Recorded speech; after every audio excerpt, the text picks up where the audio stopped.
Bienvenidos al Vermú de Nanociencia, la actividad del Festival 10 a la menos 9 que te acompañará a lo largo de 6 semanas para acercarte un poco más al mundo nano.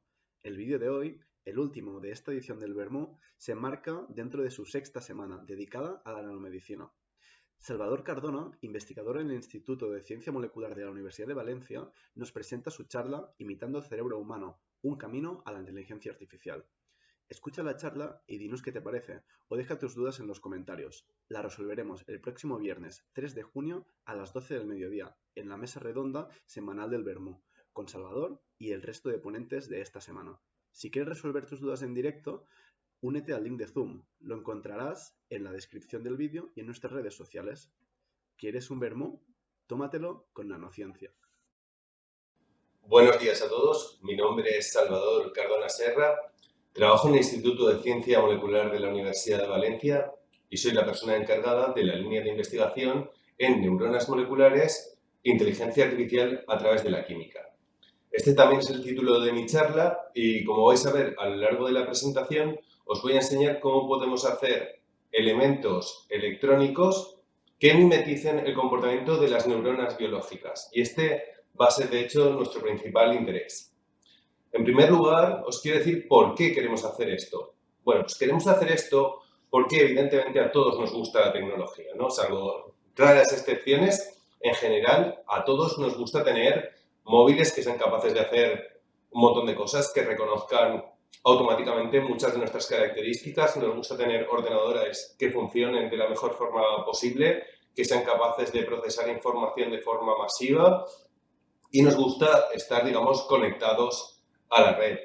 Para esto, en los últimos 60 años han ocurrido un montón de revoluciones, un montón de avances en ámbitos tecnológicos relacionados con la microelectrónica y nos han permitido llegar a donde estamos ahora.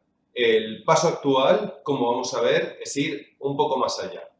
Pero para esto primero vamos a entender qué es y cómo está fabricada la microelectrónica. Como veis en esta siguiente diapositiva, hay tres elementos básicos: el inductor, el capacitor y en medio el resistor o resistencia, que forman lo que llamamos los transistores. Los transistores son un elemento muy utilizado en microelectrónica.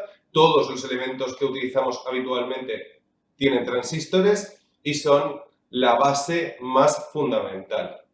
Con ellos podemos construir desde elementos, todos los elementos electrónicos que podáis imaginar actualmente, hasta estos grandes megaordenadores como este que podéis ver en la imagen, que es el Mare Nostrum de Barcelona, uno de los más grandes, si no el más grande que hay en España. Bien, pues esta tecnología tiene una limitación, ¿vale? ¿Hasta dónde somos capaces de llegar con la tecnología actual? Efectivamente, como podéis ver en la imagen, nosotros tenemos dos elementos básicos en un ordenador. Por un lado está la CPU, que es la unidad central de procesamiento, donde se da todas las operaciones. Por otro lado tenemos la memoria, que es donde se guardan los datos. Continuamente entre estos dos elementos se están dando un montón de paso de información. Es decir, la CPU le está preguntando constantemente a la memoria RAM o al disco duro cómo tiene que hacer cada operación y con qué datos. Esto lo que provoca es que tengamos un llamado cuello de botella en el que el paso de un elemento a otro consume, además de bastante energía, bastante tiempo. Es fácil de entender si lo mimetizamos con un laboratorio, como el que podéis ver en la siguiente imagen, en el que estamos haciendo unas reacciones químicas en nuestra pollata, mientras que nuestros reactivos están todos en el armario. Imaginaos que tuviéramos que estar yendo constantemente desde el armario hasta el banco de trabajo, porque necesitamos varios productos, pero en lugar de estar al lado, cada uno de ellos estuviera a 100 metros de distancia uno del otro. Entonces, claro, sería muy lento. Esto es lo que ocurre en los ordenadores tradicionales, en los ordenadores que tenemos ahora. Actualmente tenemos un problema de velocidad y de gasto energético ligado a la separación de estos dos componentes. Hasta ahora no ha sido especialmente problemático, pero ahora veremos por qué sí lo va a ser.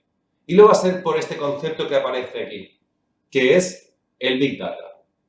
El Big Data significa tratamiento masivo de datos y lo que implica es que cuando tenemos una cantidad de información con la que trabajar que es excesivamente grande, vamos a necesitar muchísimos pasos entre la memoria y la CPU para poder ir analizándolos y poder ir extrayendo, pues, por ejemplo, elementos comunes que tengan todos nuestros datos.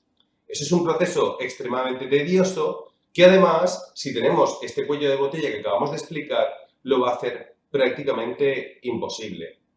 Cuando hablo de Big Data, estoy hablando de otros procesos como por ejemplo el reconocimiento de patrones, tal y como funcionan algunos de los dispositivos móviles que reconocen nuestro rostro o la huella de nuestro dedo, o muchísimas otras aplicaciones de tipo inteligencia artificial que seguro que podéis llegar a imaginar.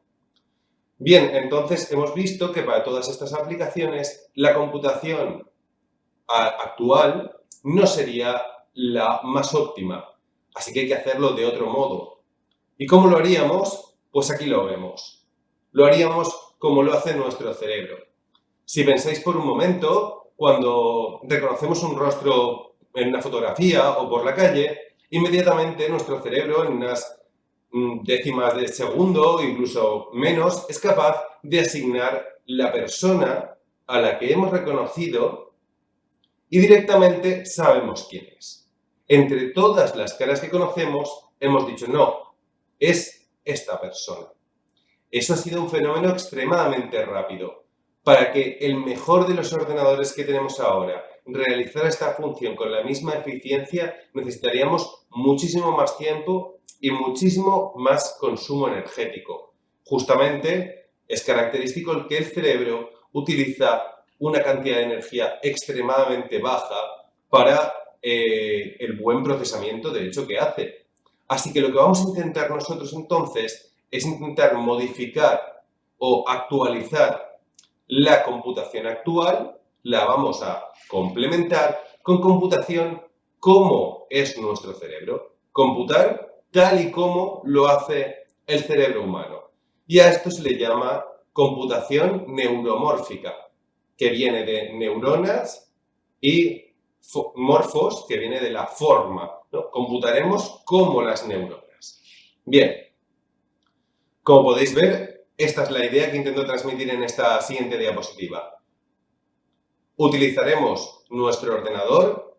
Aquí veis un computador especializado en juegos que son de los más potentes que podemos tener en una vivienda. Y al lado vemos una neurona que, aunque parece pequeña e insignificante al lado de este elemento tecnológico, pues va a ser la respuesta a ese problema que tenemos con nuestro cuello de botella. En este vídeo vamos a ver cómo funciona un cerebro humano y efectivamente veréis qué es lo que intentamos mimetizar. Aquí lo podéis ver, efectivamente, ya todos lo conocemos, el cerebro. Vemos las neuronas que están intercambiando el impulso nervioso, la sinapsis entre ellas. Aquí vemos la sinapsis, vemos los elementos iónicos que hay en las neuronas que van entrando y saliendo de la membrana en función de la transmisión del impulso nervioso. Aquí lo podéis ver, entran y salen, se transmite el impulso y va de unas a otras. Al final de esto, cuando los neurotransmisores se acumulan al final de este elemento un poco alargado que se llama axón, cuando se acumulan, como veis, ocurre que tenemos un disparo del impulso nervioso. Vais a ver ahora cómo se produce ahí la sinapsis, llega y efectivamente empiezan a entrar todos los neurotransmisores haciendo la sinapsis. Bien, bueno, esto es lo que hacen las neuronas biológicas. Ahora nosotros queremos hacer neuronas que sean artificiales. Bien, las neuronas artificiales, aquí veis un pequeño ejemplo de las que nosotros hemos propuesto, son elementos, ya digo, electrónicos, elementos de tipo físico, no biológico, que van a funcionar de esta misma forma que acabamos de ver, de una forma similar. van a ser capaces de mandar el impulso nervioso de una zona u otra y van a modular la calidad o la intensidad con la que se transmite ese impulso nervioso. Para ello, para mimetizar neuronas, lo que se han hecho es hacer una propuesta añadiendo un elemento a los tres que habíamos visto antes. Si antes teníamos el inductor, el capacitor y el resistor, ahora existe un elemento nuevo que se llama el memristor. El memristor simplemente es la forma de llamar a una resistencia que tiene una cierta memoria. Y luego vamos a ver esto más adelante cómo funciona. De momento, podemos hablar de que hay dos propuestas fundamentalmente. Una utiliza materiales inorgánicos basados en óxidos metálicos, y aquí entra la parte de la física y la química, y hasta ahora esa ha sido la propuesta que ha tenido una cierta validez mayor, aunque ha sido incapaz de, digamos, terminar de aplicarse de forma efectiva en la industria. Nuestra propuesta, desde el Instituto de Ciencia Molecular, es ampliar los materiales con los que se fabrican memristores, y en este caso en particular los vamos a hacer con polímeros plásticos. Como veremos, los polímeros tienen ciertas ventajas frente a los materiales inorgánicos, tales como son materiales verdes, son materiales mucho más procesables, son materiales flexibles y transparentes, de coste bajo, y además permiten su adaptación química a cada una de las necesidades que tenga nuestra aplicación, porque podemos trabajar con ellos desde la química de una forma mucho más amplia. Aquí lo tenéis, efectivamente, este es uno de nuestras propuestas. Ahí vemos un dispositivo y tiene pues una base donde está el electrodo fundamental, luego el material plástico, como podéis ver, es esta zona amarilla, y por último, por encima se han evaporado, se han colocado el resto de los electrodos. Todos estarán conectados a la masa central y cada uno de ellos va a ser, digamos, independiente a la hora de funcionar.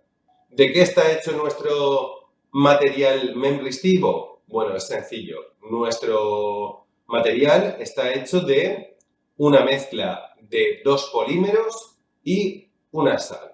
Cada uno de estos polímeros tiene una función.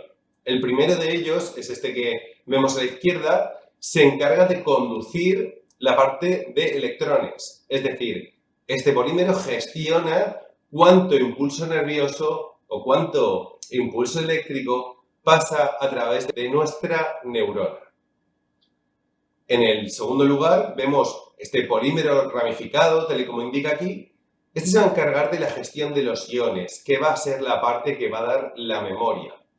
Y por último tenemos los mismos iones. En este caso, la sal es un triflato de litio que es muy utilizada en baterías, muy común y muy adaptada a la industria, y nos va a dar, junto con el segundo polímero, la capacidad de tener una cierta memoria en nuestras neuronas. Pero bueno, pensaréis, bien, esto a escala de laboratorio parece que va muy bien, pero ¿esto funciona de verdad? Bueno, una de las características de los memristores es presentar una histéresis en las gráficas de intensidad frente a voltaje, como esta que podéis ver a vuestra izquierda. Es decir, nosotros vamos a hacer un barrido aumentando el voltaje al que sometemos nuestra unión y después bajándolo. Y el camino por el que ha ido y el que ha vuelto es evidentemente distinto porque la neurona se acuerda que ha venido de algún sitio y se comporta de forma distinta. Esto sirve para analizar la capacidad de memoria que tiene nuestro elemento. En la gráfica de la derecha lo que podéis ver es cómo frente a impulsos continuados, que son la gráfica verde de abajo, pequeños pulsos de voltaje como los que ocurren en nuestras neuronas, la conductancia, es decir, la inversa de la resistencia de nuestra neurona va aumentando. ¿Esto qué quiere decir? Lo que significa la práctica es que las neuronas artificiales van a ser plásticas, es decir, van a tener adaptabilidad a la información que nosotros les estamos dando. Dos elementos, tanto la memoria como la plasticidad, que son fundamentales para tener éxito en la misión que nos hemos propuesto de obtener neuronas artificiales con elementos poliméricos. Como veis en esta siguiente diapositiva, nuestra misión no ha terminado, ¿no? ¿Qué ocurre? Pues que tenemos este elemento y aún necesita ser adaptado para el procesamiento industrial. Para ello necesitamos ser capaces de implementar nuestro prototipo en la fabricación a gran escala. Necesitamos asegurar que, de hecho, ya os puedo anticipar que es una de las ventajas también de nuestro dispositivo, la reproducibilidad, el bajo consumo energético. Bueno, pues de momento tenemos unos resultados espectacularmente buenos, pero pueden ser incluso mejores, y aumentar la biocompatibilidad. Por último, me gustaría comentaros por un momento la modelización que hacemos de estos elementos, es decir, cuando nosotros estamos trabajando con estos elementos químicos, podemos utilizar los ya existentes o podemos pensar cómo hacerlos incluso mejor. Para ello, la mejor forma no es probar todos los que tenemos, a ver cuál funciona mejor, sino al contrario, hacer un modelo de cómo funciona nuestro sistema e ir haciendo cambios químicos sobre el modelo para así saber en qué dirección debemos trabajar. En este caso, lo que tenemos son unos modelos de migración iónica en la que los cationes y los aniones que forman parte de nuestra sal, como hemos visto anteriormente, se desplazan hacia los electrodos, lo podéis ver en estas figuras, y efectivamente esto es lo que va a hacer que la inyección de electrones y huecos en nuestra unión sea mayor. Si somos capaces de parametrizar adecuadamente cada uno de nuestros materiales, seremos capaces de predecir cómo ciertos cambios en ellos mejoran su comportamiento. Como os digo, las aplicaciones no únicamente están cerradas a la computación, como veis aquí a la izquierda, en el proceso de Big Data o reconocimiento de patrones, en general inteligencia artificial, sino que también podemos pensar en aplicaciones como tenemos a la derecha, en neuroprótesis, lo que se suele llamar interfaz entre máquina y cerebro, y también pensando en robots que sean completamente autónomos y capaces de tomar decisiones propias. Espero que os haya gustado la charla, espero que ahora sepáis un poco más sobre las neuronas y cómo crear sus análogos artificiales, y para cualquier otra información podéis contactarme en el correo que tenéis al principio. Un saludo y muchas gracias.